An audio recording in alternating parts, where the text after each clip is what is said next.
Tea చల్లారిచ్చారు, చల్లారిపోయినాయి, బాగా చల్లారిపోయింది, చల్లగా చల్లారిపోయినాయి. టీ తాగుతారా? చల్లారిపోయి తాగుతారా? తాగలేదు. సరే, ఎండాకాలం బాగా ఎండ టైంలో మీరు బంధువులింటికి వెళ్ళారనుకోండి, బంధువులింటికి తెలిసిన ఇంటికి వెళ్ళారు, బాగా ఎండ టైంలో అప్పుడు ఏం తాగాలనుకుంటారు? చల్లటి కూల్ డ్రింక్, చల్లటి మంచినీళ్ళు తాగాలనుకుంటారు. ఆ టైంలో ఏం చేశారంటే కూల్ డ్రింక్ బాగా కొని, 1 లీటర్ కొని, మీకు ప్రేమతో కొని బయట ఎండలో పెట్టి చల్లదనంతా పోయిన తర్వాత ఇచ్చారు మీకు. అసలు కూలికి లేదు, ఎండాకాలం. అప్పుడు తాగుతూ ఎట్లా చెప్పండి, అది తాగబుద్ధి కాదు. అప్పుడు ఏం చేస్తుంది తెలుసా? ఇంకా దాని నోట్లో పోసుకున్నా కానీ ఏమద్ది ఉయ్యాలనిపిస్తుంది కదా, ఉయ్యాలనిపిస్తుంది. అంటే అలాంటి పరిస్థితుల్లోనికి ఆ ప్రాంతంలో ఉన్నారు. కాబట్టి దేవుని పిల్లగారా, అందుకే వెచ్చదనం లేదు, చల్లదనం లేదు, నిలువెచ్చని స్థితి ఉన్నట్లుగా మనం చూస్తాం. అయితే ఇక్కడ మనము ప్రభు చూడండి, సంఘం కొరకే దేవుడు ప్రేమించి ఏం చెప్తారు చూద్దాం. చూడండి, అయితే చూడండి, అందుకే అంటాడు కదా, నువ్వు చల్లగా లేవు, ఎచ్చగా లేవు కనుక నేను నిన్ను నా నోట నుండి ఉమ్మివేయ ఉద్దేశించున్నాను. అంటే దేవుడు నోటి నుండి ఉమ్మివేస్తాడు. ఎప్పుడు ఉమ్మివేస్తాడు తెలుసా? మనకు ఏదైనా అపవిత్రమైన కనపడదు, స్మెల్ వస్తుంది అనుకోండి, ఉమ్మేస్తుంటారు. లేదా మనం తాగినప్పుడు అది సరిగ్గా లేదు అంటే అలాగా లేనప్పుడు దాన్ని ఉమ్మివేయాలనిపిస్తుంది. అట్లాగే దేవుడు అంటాడు, ఈ లౌకిక సంఘాన్ని నోట్ల నుండి ఉమ్మివేయ ఉద్దేశిస్తా అంటున్నాడు. ఇట్లా చూడండి, అలాంటిగా లౌకిక సంఘం. అయితే ఈ సంఘం గురించి ప్రభు అంటాడు 17వ వచనంలో ఉంటుంది. 17వ వచనం ఎట్లా ఉంటుందంటే, ఆ సంఘాన్ని దేవుడు ఏదో హెచ్చరించినట్టుగా, కోపంతో మాట్లాడినట్టుగా ఉంటుంది. ఆ మాట చదువుతారా? చదవండి, లౌకిక సంఘం గురించి 17వ వచనం, 3వ అధ్యాయం 17 చదవండి. నువ్వు దౌర్భాగ్యుడును, దిక్కుమాలిన వాడవును, దరిద్రుడును, గ్రుడ్డివాడవును, దిగంబరునై ఉన్నావని ఎరుగక నేను ధనవంతుడును, ధనవృద్ధి చేసి ఉన్నాను, నాకేమీ కొదువు లేదని చెప్పుకొనిచున్నావు. అంటే ఇప్పుడు లౌకిక సంఘము అనే పరిస్థితి వస్తే సంఘముతో ప్రభు అన్నాడు కదా, ఈ సంఘము ఏమంటుందంటే నేను చాలా ధనవంతుడును, నేను ధనవృద్ధి చేసుకున్నాను, నాకేమీ కూడా కొదవ లేదని. కానీ ప్రభు ఏమంటున్నాడు తెలుసా? ప్రభు అంటున్నాడు సంఘంతో, నువ్వు దౌర్భాగ్యుడవు, 2వ దిక్కుమాలినవాడు, 3వది దరిద్రుడు, 4వది గుడ్డివాడు, 5వది దిగంబరుడు. ఇలాంటి పరిస్థితుల్లోనికి ఆ లౌకికలో ఆ దినాల్లో ఉన్న ఆ కాలంలో మరి లౌకికలో ఉన్న సంఘము అలాంటి పరిస్థితికి వెళ్ళిపోయింది. అదే 7వ సంఘం, అది చివరి సంఘం. కాబట్టి ఈ చివరి కాలం ప్రపంచం కూడా మనం ప్రభు రాకడ కాలంలో ఉన్నాం.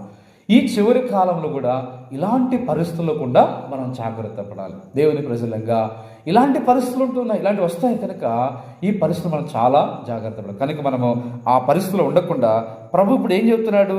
అలాగున్నావు కనుక అయితే ఇప్పుడు నువ్వేం చేయాలంటున్నాడు? దేవుడు ప్రేమించి సంఘంతో చెప్తున్నాడు. చూడండి 19వ వచనం చదవండి, 18వ వచనం, 18. నీవు ధనవృద్ధి చేసుకున్నట్లు అగ్నిలో పుటం వేయబడిన బంగారమును, 2వది వస్త్రాలు, ధరించుకుంటకు వస్త్రాలు. దీని ఆర్డర్లో మనం చూస్తే 1 by 1 చూస్తే ఒకటి ఏంటంట, మొట్టమొదటిగా నువ్వు ధనవృద్ధి చేసుకున్నట్లు నీవు అగ్నిలో పుటం వేయబడిన బంగారం. ఏంటంటే ఇది బంగారం. ఎక్కడ పుటం వేయబడింది? అగ్నిలో పుటం వేయబడింది. అంటే అగ్నిలో పుటం వేసినప్పుడు మనం బంగారం ఉంది, బంగారం తీసిపోయి కంసంలో అగ్నిలో వేసినప్పుడు ఈ బంగారము పూర్తిగా బూడిదైపోయి కనబడకుండా పోద్దిగా ఏమైంది?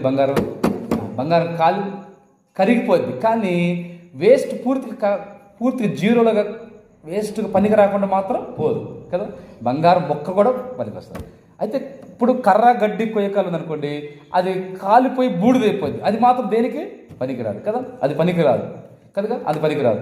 అయితే బంగారం మాత్రం అగ్గిలో వేస్తే అది వేస్ట్గా అయిపోయి ఇంకా పనికిరాదండి అని చెప్పడానికి వీలు లేదు. కరిగిపోయినా ఉంటుంది, దానికి విలువ ఉంటుంది.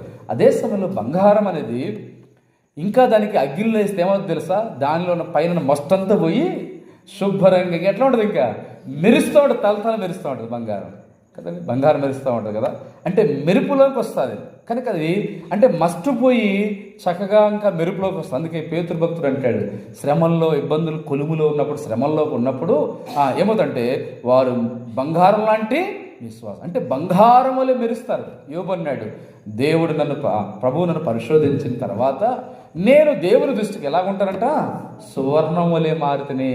అంటే ఎట్లాగంట, అంటే ప్రభువు నన్ను పరిశోధించిన తర్వాత సువర్ణం వలె మారితేనే అన్నాడు. అందుకే మనం తూర్పు దేశం జ్ఞానులు 3 అర్పించారు. వాటిలో ఒకటి ఏంటి? మొట్టమొదటిది బంగారం, రెండవది సాంబ్రాణి, 3వది బోలం. ఆర్డర్ వరుసలో చూస్తే ఫస్ట్ బంగారం అర్పించినాడు, రెండవది సాంబ్రాణి, మూడవది బోలం అర్పించాడు. ఫస్ట్ అర్పించిన ఆయన వీళ్ళు పర్షియా దేశానికి సంబంధించిన ఇస్రాయల్ దేశానికి పర్షియా దేశానికి తూర్పు భాగంలో ఉండే పర్షియా దేశంలో వచ్చిన 3 జ్ఞానులు, శాస్త్రవేత్తలు. వారిలో ఒక జ్ఞాని శాస్త్రవేత్త, చాలా జ్ఞానం గలవారు.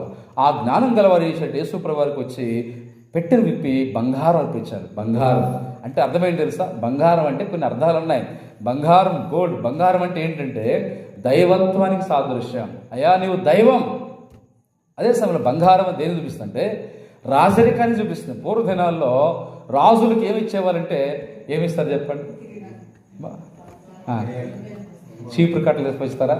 ఇంట్లో మసి బట్టలు ఇస్తారా? ఏమిస్తారు చెప్పండి? కర్రలు, రాళ్ళు ఇస్తారా? ఏమిస్తారు రాజుగారికి బహుమానాలుగా? బంగారం ఇస్తారు. అందుకే సొలొమోను దగ్గరికి వచ్చినప్పుడు కూడా అనేకులు ఏం చేస్తారు? బస్తా బంగారం తీసుకొచ్చారు.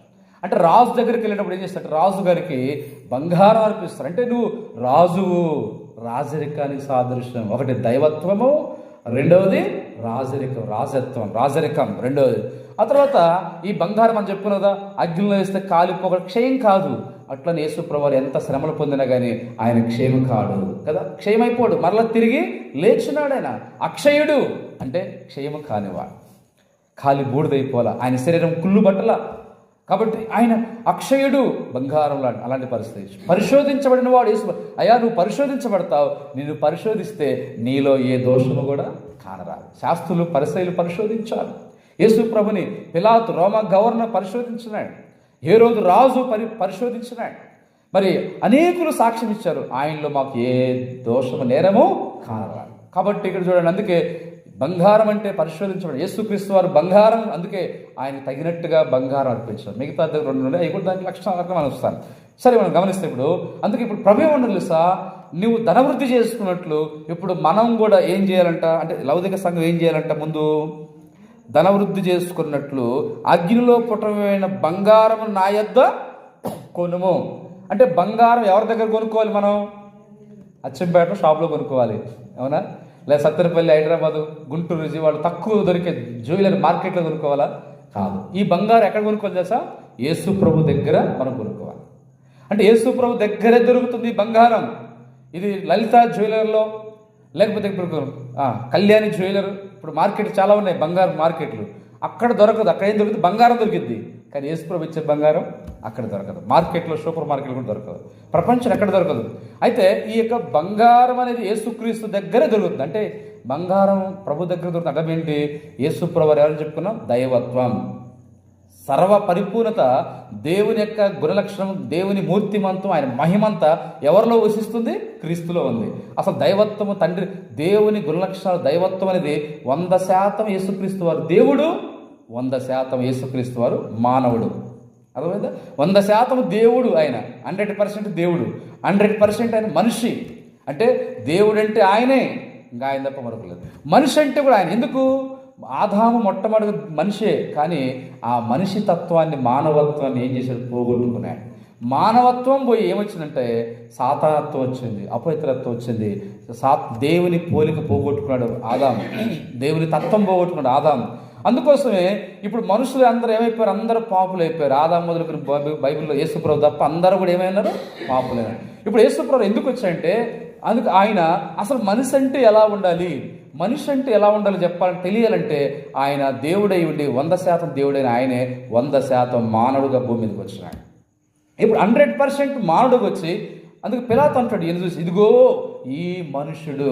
ఎవరంట? యేసుప్రభు వారు.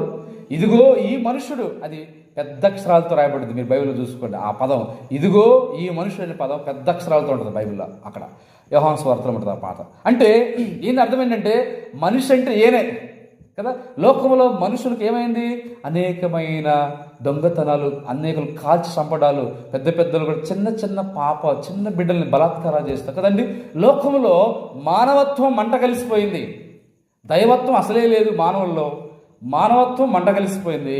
అందుకొరకే మనిషి అంటే ఎలాగుండాలో యేసుక్రీస్తు ఈ భూమి మీదకి వచ్చి ఆయన ఏం చేయంటే మానవాకార రక్తమాంస ధరించుకుని, ఇదిగో చూడండి మనిషి అంటే ఇలాగుండాలని చెప్పి యేసుప్రభువారు మనకు మాదిరి చూపించి, ఇలాగ పుట్టి జన్మించి జీవించి అలాగ జీవించి ఆయన జీవితాన్ని మనకు చూపించినాడు. ఇప్పుడు యేసుప్రభుని చూస్తే ఆహా ఈయనరా మనిషి అంటే, ఈయనరా మనిషి అంటే ఈయనరా దేవుడు అంటే ఈయనే, మనిషి అంటే ఈయనే అంటే ఈయనలో ఏ చెడుతనం లేదు. అందుకే సర్వోన్నతుడు అనబడతాడు, గొప్పవాడు అనబడతాడని కన్య మరియతోటి గాబ్రియలు దూత చెప్పింది. అంటే యేసుప్రభువారు సర్వోన్నతుడు, గొప్పవాడు. గొప్పవాడు అర్థమేంటి తెలుసా?